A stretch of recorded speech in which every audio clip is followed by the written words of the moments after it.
The new CEO fired me before we even shook hands. No warning, no conversation, just a smug smile and a termination letter slid across a glass table while the board watched in silence, unaware they'd just handed control to the wrong man. If you enjoy stories where arrogance collapses under its own weight and power shifts quietly but permanently, subscribe now. You won't like missing what comes next. My name is Alara Whitmore, and until 9:12 a.m. on a Tuesday, I was the chief risk architect at North Shore Grid Solutions, a company most people had never heard of, but millions depended on every single day. North Shore didn't make apps. We didn't sell subscriptions or pitch disruption at tech conferences. We ran infrastructure, quiet, invisible systems that balanced electrical load across 6 states. When we did our job right, nothing happened. When we failed, hospitals flickered, ports froze, and entire logistics chains stopped breathing. That morning, the board had just appointed a new CEO, Marcus Vail, 42, private equity pedigree, polished in the way men get polished when they've never had to clean up their own messes. He wore confidence like a uniform, crisp and unwrinkled. He arrived 10 minutes late to the executive floor, flanked by 2 assistants already juggling tablets and whispered apologies. I was standing near the conference room reviewing a contingency memo when he spotted me. "You must be Alara," he said, extending his hand halfway. Then he stopped. His eyes flicked to his tablet. His smile tightened. "Actually," he said, retracting his hand, "no, we'll skip that." He turned and walked into the boardroom without waiting to see if I followed. I should have known then. Inside, the director sat stiffly, hands folded, pretending not to notice the tension crawling across the room. Marcus didn't sit. He leaned against the table like he owned it already. "Alara Whitmore," he said, without looking up. "Your position has been eliminated effective immediately." No explanation, no context, just a folder slid across the glass toward me. "I'm restructuring leadership," he continued. "Risk slows innovation. We need velocity, not paranoia." One director shifted in her chair, another stared hard at his notepad. No one spoke. I opened the folder. Termination, no cause listed, no severance. "You're firing me," I said evenly, "before orientation?" Marcus smiled. "I don't believe in onboarding delays." I nodded once. "Understood." I stood, collected the folder, and walked out without another word. That was mistake number 1, for them. North Shore had hired me 7 years earlier, right after a near collapse no one outside the industry ever heard about. A misaligned load balancing algorithm had nearly triggered a cascading blackout across 3 states. I didn't fix it with heroics or grand speeches. I fixed it with structure. I rebuilt governance from the inside out, layered approvals, automatic vetoes, systems that didn't care who you were or how expensive your suit was. I made it impossible for any single executive to override safety protocols without consensus. People thought I was paranoid. The board thought I was expensive. But they slept well. And yes, I invested.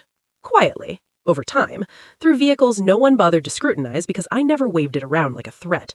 Marcus Vail didn't know any of that. By noon, my badge was deactivated. By 12:30, he'd called an all-hands meeting. I watched it from my car in the parking garage, laptop balanced on my knees.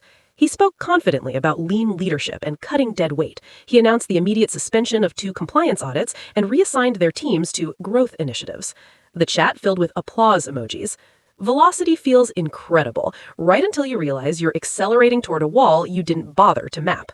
At 1:47 p.m., the first alert fired. North Shore's automated risk engine flagged an unauthorized override request. Marcus had approved a manual load redistribution without cross-verification. It blocked it. Silently. At 2:05, he tried again. Blocked. At 2:22, he escalated to emergency authority. That triggered something else. A board-level notification. A red channel most executives never even saw. I smiled for the first time that day. At 3 p.m., my phone rang. "Miss Whitmore," said Janice Cole, chair of the board. Her voice was controlled, but tight. "We have a situation." "I imagine you do," I replied. A pause. Longer this time. "Can you come back?" "I don't work for you anymore," I said. Another pause. What would it take? I looked at the termination folder on the passenger seat. A meeting, with Marcus present. When I returned, the atmosphere had shifted. Marcus was seated now, no smile. His jaw was tight, his foot tapping beneath the table. Janice gestured for me to sit. "Alara," said Janice, her voice still controlled, but tight. "We're experiencing resistance within the system. I designed it that way." Marcus scoffed. "You hard-coded sabotage." "No," I corrected. "I hard-coded consent." I turned to the screen behind them. North Shore's grid controls require multi-layer validation for any action that increases systemic risk. You've tried 3 times today. Marcus leaned forward. Because the market demands speed, and the grid demands restraint. This isn't a SaaS rollout, it's infrastructure. Janice frowned. Marcus, why weren't we informed? He hesitated. I assumed legacy safeguards could be optimized. I tapped my tablet. Slide 12. A network diagram filled the screen. Interlocking controls, oversight loops, veto paths. This is why North Shore hasn't had a catastrophic failure in 7 years. I paused. And why no CEO, no matter how confident, can endanger the system alone. Marcus stood. This is insubordination. No, I said quietly. This is ownership. Janice's eyes sharpened. Explain. I pulled up another slide. Equity distribution, voting trusts, preferred shares, convertible notes, 7 years of accumulation, $1.5 billion in controlling interest.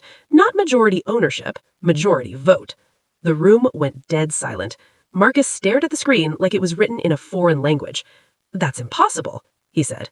It's meticulous, I replied. Janice swallowed. You're the anchor investor. Yes. And you never... I disclosed exactly what was required 3 years ago, closed session. Janice remembered. Marcus didn't. You fired me, I said to him, without reading the shareholder structure. He opened his mouth. Closed it. You assumed authority meant control. That's a beginner's mistake. The vote took less than 10 minutes, not to reinstate me, to suspend him, effective immediately. His contract had a clause he hadn't read, executive authority contingent on compliance adherence. He'd violated it before lunch. Security escorted him out the same way they'd escorted me. Afterward, Janice turned to me. You never said you wanted power. I didn't, I said. I wanted safety. Will you come back? Yes, but not as an employee. I set conditions. Governance strengthened, risk architecture untouchable, no CEO without structural literacy. They agreed, because now they had no choice. That evening, I stood alone in the control room, watching load graphs stabilize across the region. Quiet, unseen, secure.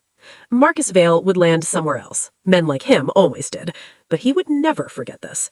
He fired someone before shaking her hand and learned, too late, that titles don't confer power. Understanding does.